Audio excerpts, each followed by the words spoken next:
Raul Teixeira, ele nos relatou na sua vinda à Volta Redonda, ele nos relatou uma história muito curiosa. Segundo ele havia combinado com alguns colegas de trabalho, não sei se todos sabemos, mas Raul Teixeira era um professor da Universidade Federal Fluminense, na cidade de Niterói, e quando ele havia combinado com seus colegas de trabalho de almoçarem num desses restaurantes com muita fartura, esses restaurantes que têm vários variados tipos de comida, quando ele estava indo encontrar com seus colegas nesse restaurante, ele passou por um cruzamento, o seu carro foi obrigado a parar num semáforo, e quando ele olha para aquela esquina, ele vê um homem mexendo na lata de lixo, catando comida. Aquele homem revirando o lixo em busca de comida, encontrava um naco de pão e comia. Ele estava ali com fome e aquela imagem impactou muito o Raul Teixeira. Raul Teixeira conta então que ele seguiu viagem, mas aquela imagem o acompanhou.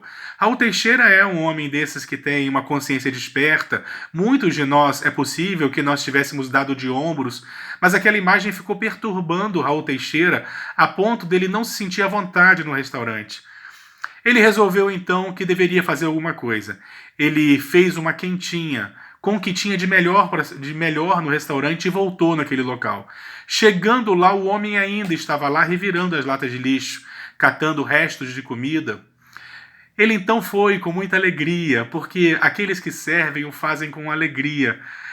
Ele foi levando aquele pratinho de comida. Quando ele entregou a comida para aquele homem despejou a comida toda no chão, gritando, fazendo escândalo, fazendo com que ele se sentisse muito envergonhado, muito constrangido, sem saber o que estava acontecendo, chamando a atenção dos transeuntes, das pessoas que passavam por ali. Próximo ao local existia um barzinho, um estabelecimento. Aquele homem, percebendo o constrangimento que Raul Teixeira estava passando, chamou e explicou o que havia acontecido. Aquele homem era um louco que vivia naquela rua.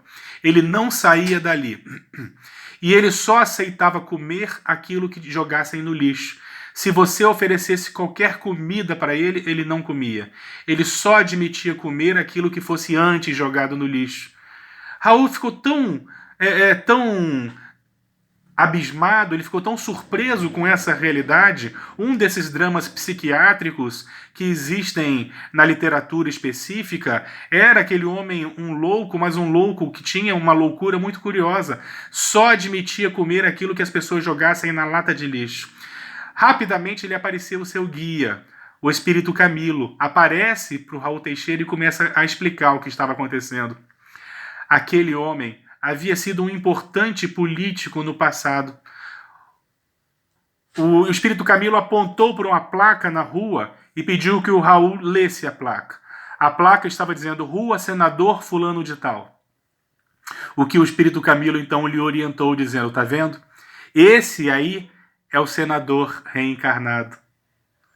Ele, ao desencarnar, no momento em que ele tem a consciência desperta, em que ele olha para trás e vê todo o mal que ele havia feito com o dinheiro público, quantas pessoas desencarnavam à fome, e ele tinha o compromisso de tê-las socorrido, exatamente porque era seu dever como senador da República, quando ele percebe que tudo aquilo que ele havia deixado de fazer, ele então começa a desenvolver um drama consciencial, porque é exatamente na consciência humana que está a lei de Deus, mas a consciência aturdida, os dramas de consciência geram problemas.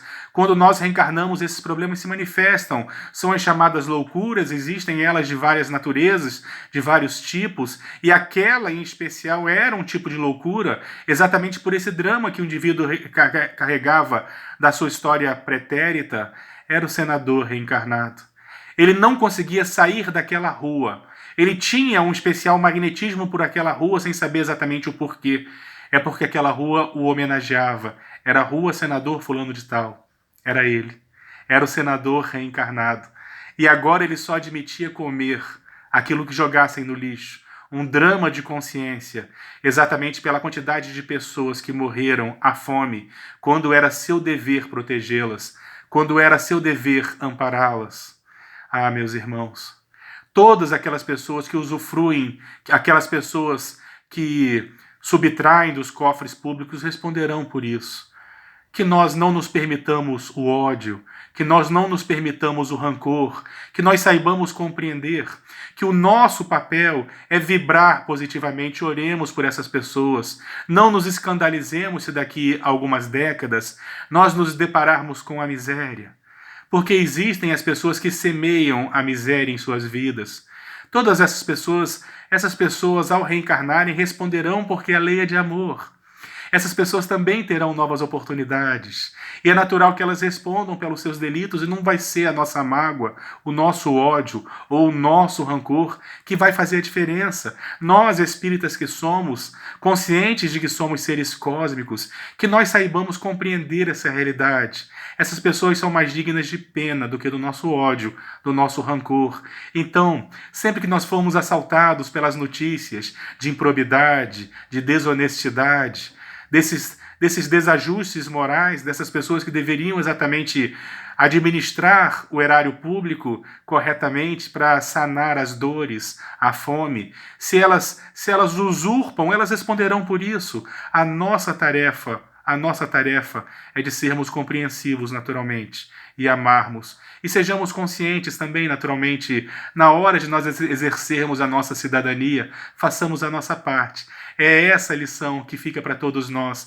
Não nos permitamos deixar as coisas do mundo nos envolverem tanto assim. Que saibamos separar o que é do mundo, é simplesmente do mundo, não pode nos envolver tanto.